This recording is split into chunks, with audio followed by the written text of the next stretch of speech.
The massive bridge of the Zorathian flagship stretched across 3 levels, with hundreds of alien crew members working at glowing control panels that pulsed with blue and green light. Emperor Vexstar stood at the center of it all, his towering form covered in dark scales that reflected the ship's interior lighting. His 4 arms moved gracefully as he reviewed reports from across his vast empire, each containing news of another successful conquest or peaceful surrender from lesser species who knew better than to resist. Zorathian Might, Admiral Kate Morrison's face appeared on the main viewing screen, transmitted from somewhere in the small human territory that the Zorathians had recently discovered. She wore a simple gray uniform with minimal decorations, and her expression remained completely calm as she delivered her message. The translation systems worked quickly to convert her words into the Imperial language, though several Zorathian officers chuckled at what they assumed were errors in the translation software. "I am Admiral Kate Morrison of the United Earth Defense Force," she began, her voice steady and professional. "I am authorized to speak for all human colonies and settlements in this region of space. We have observed your expansion activities in sectors that we consider to be under human protection. This message serves as official notice that you have 72 hours to withdraw all military and civilian assets from the following star systems." A list of coordinates appeared beside her image, showing 12 different solar systems that the Zorathians had marked for future expansion. General Crixville, the Emperor's chief military advisor, let out a sound that resembled laughter mixed with a growling noise. His 6 eyes focused on the screen as he studied the human admiral with obvious amusement. "These creatures think they can claim territory that spans half a sector," he said to his assistants, who also began making sounds of entertainment. "They control perhaps a dozen small worlds, while our empire rules 3,000 planets across 40 sectors. The human admiral continued speaking as if she could hear the laughter echoing through the Zorathian bridge. "If you do not comply with this request, the United Earth Defense Force will take all necessary action to remove your presence from these systems. We prefer peaceful solutions, but we are prepared for any alternative you choose." Her image remained steady, showing no signs of fear or uncertainty, despite delivering threats to an empire that could crush her entire species without significant effort. Emperor Vexstar moved closer to the screen, his massive form casting shadows across the bridge as crew members stepped aside to give him room. He had conquered 47 different species during his reign, each one eventually begging for mercy or offering complete surrender once they understood the true scope of Zorathian military power. These humans seemed different somehow, but he assumed their confidence came from ignorance rather than actual capability.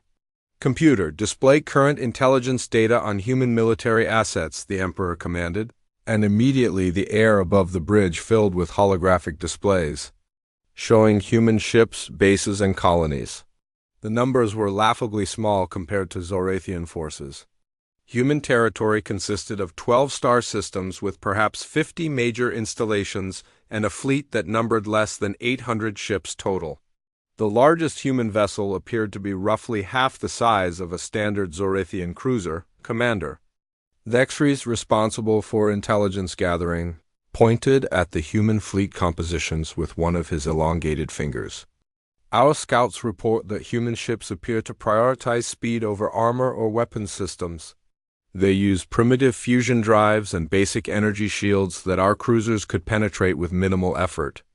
Their largest military installation is a space station orbiting their homeworld that could be destroyed by a single battleship." The Emperor studied the data for several minutes while his advisors whispered among themselves about the amusing situation. Every previous species had at least attempted to demonstrate their military strength before making demands, usually by showing off their largest ships or most advanced weapons. These humans had simply appeared on communication channels and started giving orders as if they possessed the power to enforce their will. "They achieved faster than light travel only 50 years ago," General Crixville added, reading from his personal data tablet. "Before that, they were confined to a single star system with primitive chemical rockets and basic orbital installations. Their expansion into space has been remarkably slow compared to other species we have encountered. Most civilizations establish at least 50 colonies within the first century of achieving interstellar travel. Admiral Morrison's image remained on the screen, waiting patiently for some kind of response from the Zorathian leadership. Her expression had not changed at all during the long pause, and she seemed perfectly comfortable with the silence that stretched across the communication link. This behavior struck several Zorathian officers as unusual, since most species became nervous or agitated when forced to wait for Imperial responses. Emperor Vextar finally stepped forward and activated the communication system so that his words would be transmitted back to the human admiral. I am Emperor Vextar, ruler of the Zorthian Empire and commander of 3,000 worlds. Your message has been received and found amusing. The territories you claim are already designated for Zorathian expansion, and we do not recognize the authority of species that have barely left their home systems. The Emperor paused dramatically, a technique that had proven effective in previous negotiations with primitive civilizations. However, we are not unreasonable. If your people surrender now and accept Zorthian protection, you will be permitted to maintain limited self-governance over your current holdings. Refusal to accept this generous offer will result in the complete occupation of all human territories, and the relocation of your population to suitable worlds within our empire. Admiral Morrison listened to the translation of his words without any visible reaction. When he finished speaking, she simply nodded once and responded in the same calm tone she had used throughout the conversation. Your response has been noted and will be forwarded to the appropriate authorities. You now have 71 hours and 43 minutes to comply with our original request. This communication is concluded. Her image disappeared from the screen, leaving the bridge in relative silence. The Emperor stared at the empty screen for a moment before turning to face his military commanders. Begin immediate preparations for the invasion of human space. Send the Third Fleet to their outer colonies and demonstrate what happens when primitive species refuse imperial generosity. Once they witness the destruction of a few settlements, they will quickly develop a more cooperative attitude toward our reasonable demands. General Crixville bowed his head respectfully before responding. Should we attempt to capture their leadership for public trials, or would you prefer a more direct approach to ending their resistance? Capture their military commanders if possible. The Emperor decided after brief consideration. I want other species to see what happens when someone refuses Zorathian authority. Make sure the human admiral who delivered this ridiculous ultimatum survives long enough to broadcast her surrender across their entire territory. That should discourage similar behavior from other primitive civilizations we encounter in the future. The Zorthian Third Fleet emerged from hyperspace in perfect formation, 200 ships arranged in the traditional battle pattern that had brought victory in countless previous campaigns. Admiral Zefto stood on the bridge of his flagship, watching the tactical displays show the approach to New Denver, a human colony that intelligence reports claimed housed nearly 2 million civilians and minimal military defenses. The planet appeared peaceful from this distance, with orbital installations that looked surprisingly modest for a world of its size. Captain Jack Bennett received the incoming fleet detection alert while reviewing morning reports in his ready room aboard the Earthship Defiance. The warning systems had activated automatically when long-range sensors detected the massive energy signatures of the approaching Zorathian vessels. He immediately made his way to the bridge, where his crew was already preparing for combat operations with the calm efficiency that marked professional human military personnel. Report, Bennett ordered as he settled into his command chair, and his tactical officer responded immediately with current sensor readings. 200 Zorathian ships approaching in standard battle formation. Their largest vessels appear to be heavy cruisers, approximately 800 meters in length. They are broadcasting surrender demands on all civilian communication channels. Bennett nodded and activated the fleet communication system to contact the other human ships positioned throughout the system. All units, this is Defiance Actual. Implement Defense Plan 7. Move to intercept positions and prepare for engagement. Remember your training and trust your equipment. His voice remained steady despite the overwhelming numerical disadvantage his small fleet faced against the approaching Zorathian armada. The human defense fleet consisted of only 18 ships, a force that would normally be considered inadequate to defend against even a minor raid, much less a full-scale invasion by 200 enemy vessels. However, these ships had been designed and built according to specifications that other galactic civilizations would have considered completely unreasonable for vessels of their apparent size and classification. Commander Lisa Rodriguez commanded the destroyer squadron from her ship Lightning, and she reviewed the tactical situation with her bridge crew as they prepared for combat. Target acquisition systems online, weapons charged and ready for firing solutions. All missile tubes loaded with standard armor-piercing warheads. Point defense systems active and tracking incoming threats. Her crew worked with practiced precision, each officer knowing exactly what needed to be done. Admiral Zeftos watched his fleet approach the human defensive positions with growing confidence. The enemy ships appeared to be moving into intercept courses, but their small numbers made any serious resistance seem impossible. His intelligence reports had indicated that human weapons technology was several generations behind Zorathian systems, and their ships relied primarily on kinetic projectiles rather than advanced energy weapons. The first exchange of fire came when the human ships reached optimal weapons range and immediately opened with coordinated volleys that lit up space with brilliant flashes of energy and streams of projectiles moving at incredible velocities. Captain Bennett watched his tactical displays as human weapons struck Zorathian shields with impacts that registered far beyond what the enemy had expected from primitive human technology. Direct hits on multiple targets, his weapons officer reported with satisfaction. Enemy shields are fluctuating and several ships are showing armor damage on their forward sections. They appear to be surprised by our weapons output.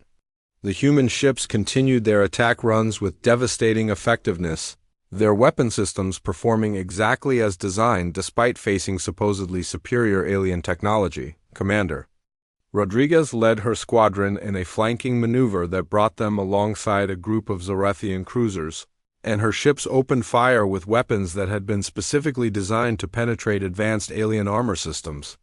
All missiles away. Tracking multiple targets. Point defense systems engaging incoming fire. Her squadron moved with coordinated precision that spoke of extensive training and superior tactical planning. The Zorathian response came quickly as their ships attempted to return fire with energy weapons that should have been more than adequate to destroy the smaller human vessels. However, their targeting systems seemed to have difficulty tracking ships that moved with unexpected speed and agility. The human vessels appeared to be using propulsion technology that allowed for rapid course changes and acceleration that defied standard expectations for ships of their apparent mass. Admiral Zeftos stared at his tactical displays in growing alarm as more and more Zorathian ships reported serious damage from human weapons fire. "How are these primitive ships penetrating our defensive systems?" he demanded from his tactical staff, who scrambled to provide explanations for what they were witnessing. Their weapons should not be capable of this level of destruction against our armor and shielding. Captain Bennett coordinated the human fleet movements from his position, watching as his ships systematically dismantled the Zorathian formation with weapons fire that proved devastatingly effective against alien technology. Continue current attack patterns. Focus fire on their command ships and heavy units. Maintain defensive formations and watch for enemy reinforcements. His calm voice provided steady leadership as the battle continued to develop in humanity's favor. The human ships demonstrated capabilities that completely contradicted Zorathian intelligence estimates about human technology and military doctrine. Their weapon systems delivered far more destructive power than should have been possible from vessels of their size, and their defensive systems proved remarkably effective against Zorathian energy weapons that had previously been considered state-of-the-art military technology. Commander Rodriguez watched her targeting systems track and destroy Zorathian ships with methodical efficiency. Enemy formation is breaking apart. Multiple ships attempting to withdraw from engagement range. Our weapons are performing above expected parameters against their defensive systems. Her squadron continued their attack runs with devastating results that exceeded even optimistic human projections. The battle reached its climax when Captain Bennett ordered a concentrated attack on the Zorathian flagship and human weapon systems, focused their combined firepower on Admiral Zefto's command ship.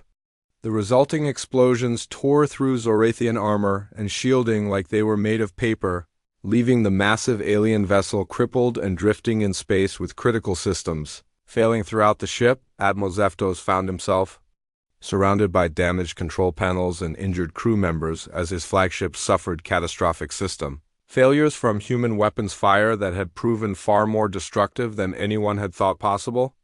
"Transmit emergency withdrawal orders to all surviving ships," he commanded his communications officer. Though he wondered how many of his vessels would be able to respond to the order, the surviving Zorathian ships began their retreat from the New Denver system, leaving behind the wreckage of more than 180 vessels that had been destroyed by a human defense fleet that numbered less than 20 ships. Captain Bennett watched the enemy withdraw with grim satisfaction, knowing that this victory would send a clear message to the Zorathian Empire about human military capabilities. "All units maintain alert status and begin damage assessment," Bennett ordered as the last Zorathian ships disappeared into hyperspace. "Forward battle reports to Fleet Command and prepare for possible reinforcement of enemy forces. This engagement is concluded, but the war has just begun." The human crews began their post-battle procedures with the same professional competence they had shown during the fighting. Emperor Vextar stood in the center of his War Council chamber, surrounded by holographic displays showing the complete destruction of his Third Fleet at New Denver. The images played repeatedly, showing Zorathian ships being torn apart by human weapons that should not have existed according to every intelligence report his empire had gathered. His military advisors stood in stunned silence as they watched their supposedly superior technology prove completely inadequate against these mysterious human vessels.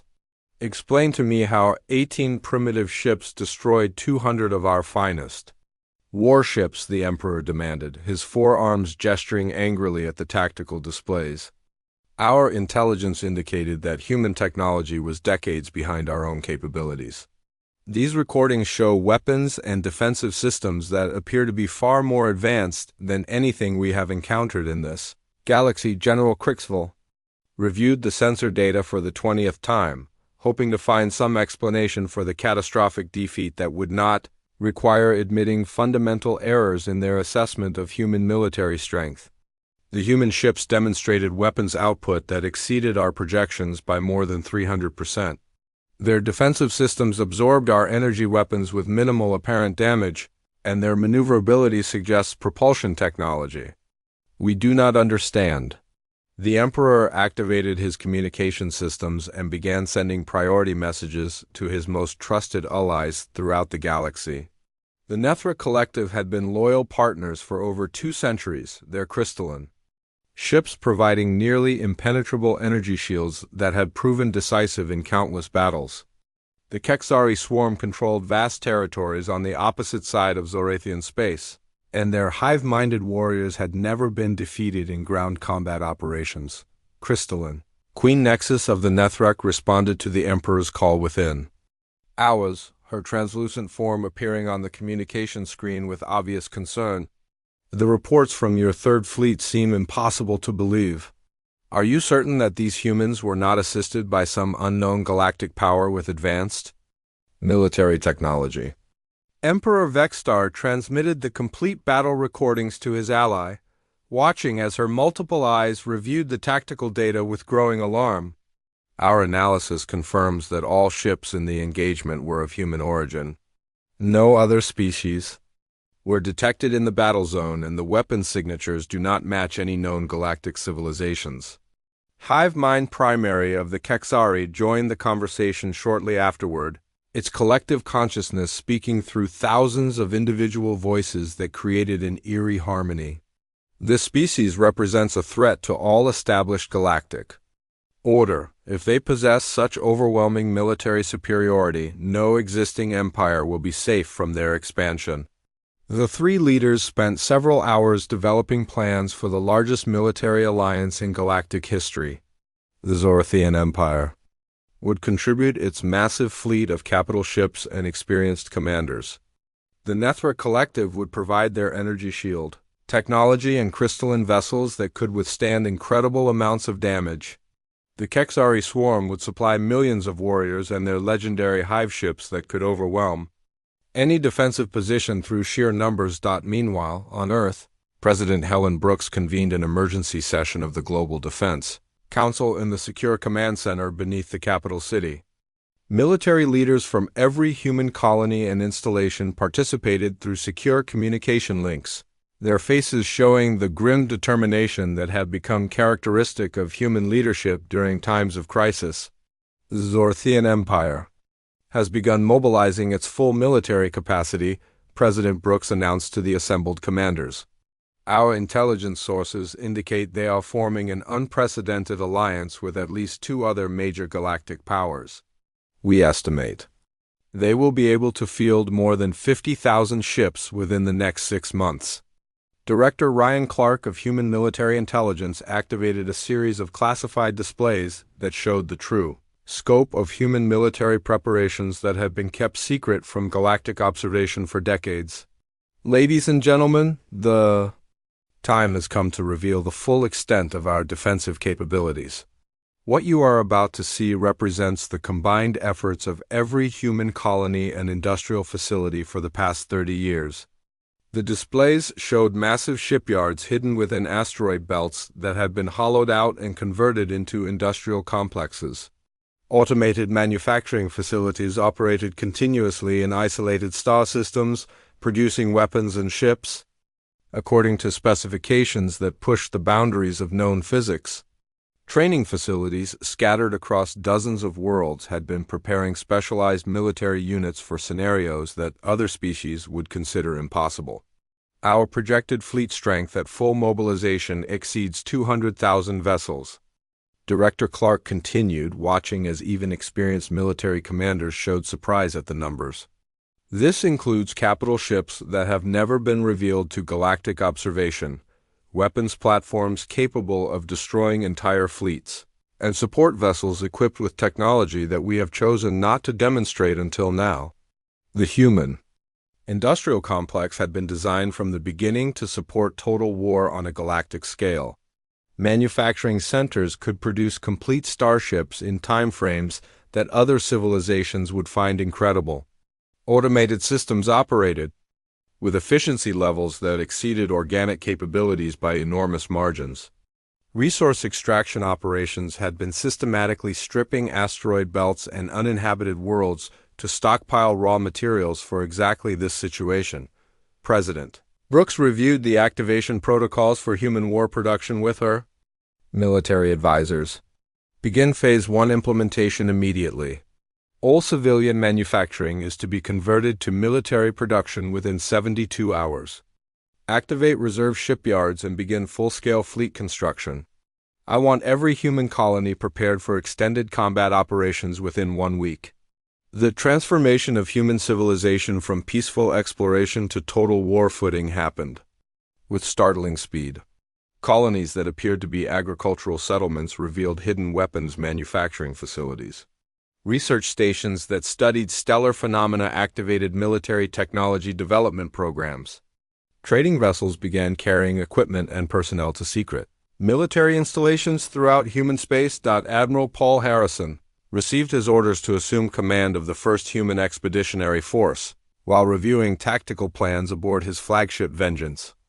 The ship itself represented technology that had been kept completely secret from galactic observation, its capabilities extending far beyond what any alien intelligence service had detected during their surveillance operations. All fleet commanders are to prepare for extended combat operations against multiple galactic powers, Admiral Harrison announced during his first briefing with senior officers. The enemy will possess numerical superiority of approximately 25-1, but our technological advantages should prove decisive if properly employed. The human fleet began moving into position throughout their territory with ships that had never been seen by alien observers taking their places in defensive formations. These vessels carried weapons systems that had been developed in complete secrecy, along with defensive technology that represented decades of focused military research and development. Emperor Vextar watched his growing alliance fleet assemble in the Zorathian home system, confident that no species could withstand the combined might of three galactic empires working together. More than 50,000 ships from different civilizations prepared for what would become the largest military operation in recorded galactic history, all focused on the complete conquest of a species that controlled barely 12 star systems. The Coalition Armada assembled at the edge of human space was the largest military force ever gathered in galactic history.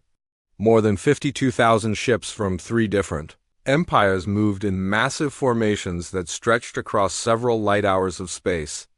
Emperor Vextar commanded the operation from his personal dreadnought, watching tactical displays that showed the overwhelming numerical advantage his alliance possessed over the small human fleet that waited in the distance. Admiral Paul Harrison stood on the bridge of his flagship Vengeance, studying sensor readings that showed the approaching enemy fleet with calm professional interest. His first human expeditionary force consisted of fewer than 800 ships, a number that would appear laughably inadequate to any observer who did not understand the true capabilities of human military technology. The bridge crew worked with quiet efficiency as they prepared for combat operations that would determine the future of galactic civilization. Crystalline Queen Nexus transmitted tactical updates to her Nethrog vessels as they took their positions in the Coalition formation. Her ships possessed energy shields that had never been penetrated by conventional weapons, and their crystalline hulls could absorb incredible amounts of damage before suffering critical failures. The Nethrog Collective had contributed 12,000 ships to the Alliance, each one capable of withstanding prolonged bombardment from multiple enemies. Hive Mind Primary coordinated the movement of 28,000 Kexari vessels through the collective consciousness that linked every warrior in their fleet. Each Hive ship carried millions of fighters that could overwhelm any defensive position through sheer numbers alone. The swarm had never encountered an enemy that could resist their coordinated assault tactics, and they approached this battle with absolute confidence in their inevitable victory. Admiral Harrison activated the fleet communication system and addressed his commanders with the calm tone that had become his trademark during decades of military service. All units, prepare to engage enemy forces. Remember your training and trust in your equipment. What we do here today will echo throughout galactic history for centuries to come. His words were transmitted to every human ship as they moved into their assigned positions. The first indication that something was wrong came when human reinforcements began arriving from hyperspace behind their initial fleet. Emperor Vextar watched his tactical displays with growing confusion as more and more human ships appeared, each one larger and more heavily armed than intelligence reports had suggested possible. The human fleet continued to grow as additional vessels emerged from jump points throughout the system. Captain Susan Blake led the first wave of human fighters as they launched from their carrier ships and moved toward the enemy formation. Her pilots flew ships that moved with precision and speed that seemed to defy the laws of physics, their small craft somehow avoiding the massive energy weapons that the Coalition fleet directed at them.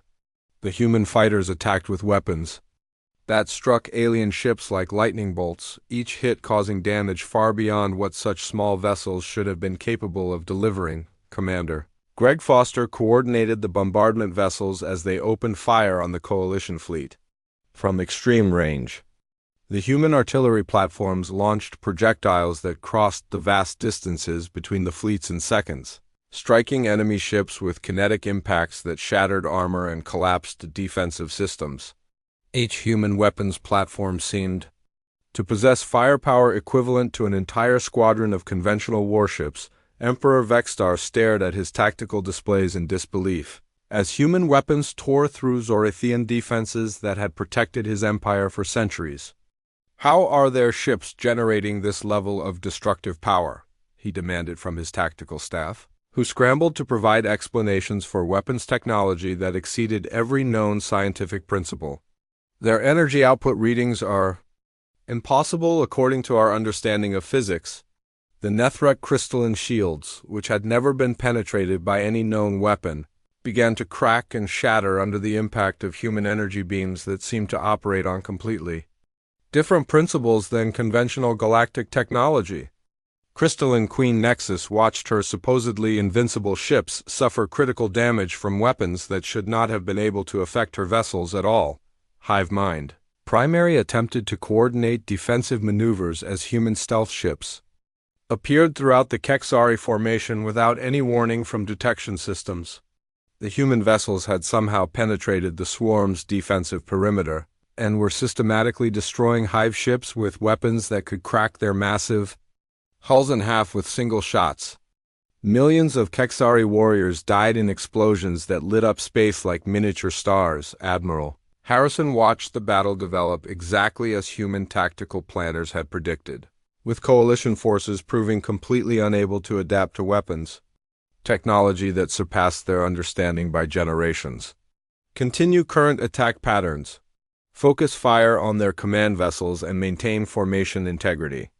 Enemy resistance is collapsing faster than our most optimistic projections. The human ships demonstrated capabilities that contradicted every known law of galactic warfare. Their defensive systems absorbed energy weapons that should have vaporized them instantly. Their propulsion technology allowed them to maneuver in ways that seemed to ignore momentum and inertia. Their weapons delivered destruction on a scale that required power generation systems far beyond anything other species had achieved. Captain Blake led her fighter squadrons through the heart of the enemy formation, watching as her pilots destroyed capital ships that were hundreds of times larger than their small craft. The human fighters moved like schools of fish through three-dimensional space, coordinating their attacks with precision that spoke of training programs and tactical systems that other species could not imagine. Commander Foster observed his bombardment platforms systematically dismantling the coalition fleet with weapons fire that reached across impossible distances to strike targets with perfect accuracy. All artillery units continue current firing solutions. Enemy fleet cohesion is breaking down. Multiple ships attempting to withdraw from engagement range. The battle reached its turning point when human dreadnoughts emerged from hyperspace and began engaging the largest coalition vessels in direct combat. These massive human ships dwarfed anything the Alliance had brought to the battle, their hulls bristling with weapon systems that delivered firepower equivalent to entire fleets. Each human dreadnought seemed capable of destroying dozens of enemy ships without suffering significant damage in return. Emperor Vexstar found himself watching the complete destruction of his Alliance fleet as human technology proved superior in every possible category. Ships that had taken decades to build were reduced to expanding clouds of debris in minutes.